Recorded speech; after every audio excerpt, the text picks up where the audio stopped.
go towards a solution once for all, rather than raking it up every few years. So your proposed solution is identify a few crucial sites, sit and talk. Yes, sit and talk. Do you think that there is space in society for such dialogue? There is definitely space, we just have to create the willingness. In this, media houses have a significant role. If you call for debates with the sensible people from both communities, if that narrative begins to build, definitely it's possible. There is no dispute that cannot be settled. There's been this demand that there be a Truth and Reconciliation Commission, like there was in the post-apartheid era in South Africa, where this business of denial ends and the barbarism of Mughal emperors and of invading armies is accepted, and then begin a process of truth and reconciliation. Definitely, something like that, not necessarily in the same terms, because that was of a different nature. But this also is there is pain in people's hearts. So sit down and talk rather than just fighting endlessly, arguing endlessly.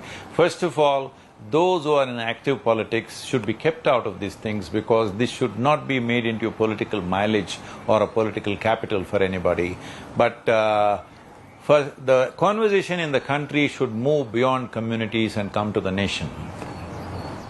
And on the issue of the role that the judiciary can play, because for example in the Ayodhya case it was said that, this is a one-off exception made for Ayodhya, now no other matter should be brought up. You said identify two key sites or few key sites, possibly say Kashi and Mathura, but then there are demands being made for the Taj Mahal to be renamed, for rooms to be opened, for the Qutub Minar to be called the Vishnu's thumb, because there also there were temples.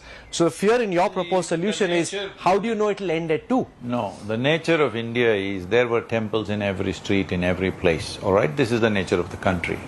Well, historically that's been changed in many ways. There is bitterness in a whole lot of people, so that's why I'm saying a few iconic places you choose and sit down and say these few things you settle, after that never again, it should be raised once again, once again. At the same time, whatever historical blunders or cruelties that have happened, there must be some kind of… if not, I'm not even asking for apologies or anything, because there are no Mughals sitting there to apologize for you. Muslims of the country are Indian citizens, all right? So, there is nobody there to apologize to you, Mughal kings are not sitting there to apologize, there's no such thing. Little reconciliation, okay, something has been taken away from you, okay, let's settle this. This approach should come.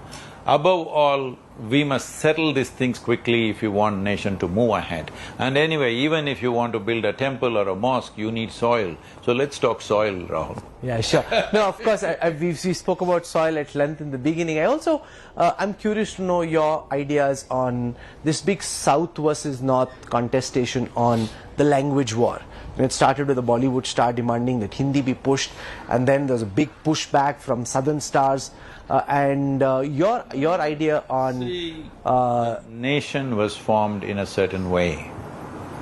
When you form linguistic states, as language as the basis of dividing states, it is a natural promise all languages will be respected. Please keep it that way. Don't try to change the fundamental ethos of the nation just because a certain language has more population.